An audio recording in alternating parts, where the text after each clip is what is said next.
Okay, here we are at Dealey Plaza again. The weather is even better than it was yesterday. Mostly sunny. So there's the pergola, and what we're going to do is do like a quick trip, because this will only take probably 4 or 5 minutes of video at a time. But right over here is the famous picket fence, and behind that, over there is the railroad tracks where some men were standing. Then there's something known as the Three Tramps. I'm not sure much about that really, but there's the railroad tracks, the station where they do like the track, and over here is where the famous picket fence I'm sure y'all have heard about. Somebody was standing right by where that car is, claiming to have been with the Secret Service, who was never armed except that person was armed. So you get an idea of the shots. It could have come from right here. As we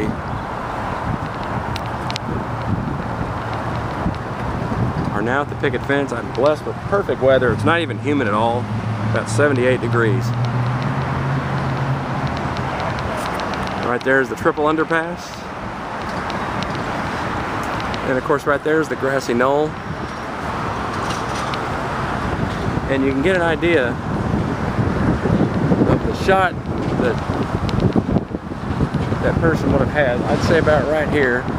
You can see straight ahead there. This one won't zoom right now, but you can see where that X is in the middle there in the street. That's the site of the fatal headshot in the motorcade. But this is the famous picket fence where people said witnesses said they saw somebody. I think at least 2 people maybe.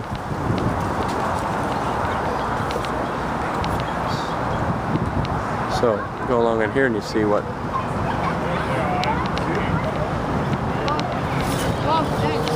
There. And then we'll go over here real quick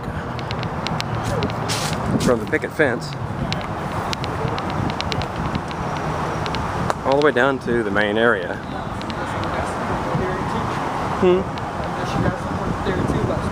Yeah, I don't know.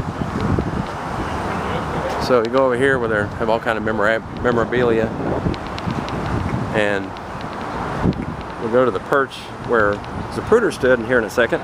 There's the famous grassy knoll, all that grass there, and I think this area too, where that grass is too. Here's the steps where people ran up. They ran up these hills. As soon as they heard something, they said, a lot of people said they heard something coming up from up here. And right over there in the middle of that grass area is where 2 witnesses had taken video or film back in those days from, and pictures. Gene Hill and Mary Mormon. They were standing, I'd say right in the middle there. I'd say 5-6 feet from the curb there, going back. She took her famous Polaroid, Mary Mormon did, somewhere. We're going to try to match in a minute by looking pictures up on the net. Doing that I can match or mimic their position in Dealey Plaza that day. That's something I hadn't thought of until now, and I'm kind of jaywalking, so beware here. Okay, here we are. We're going to try to do that here in a second, but it kind of looks familiar maybe to you. We're going to try to match up where she was standing here in a second. There's the book depository building. I'm standing about where Gene Hill and Mary Mormon rather were 2 witnesses, had their cameras going that day.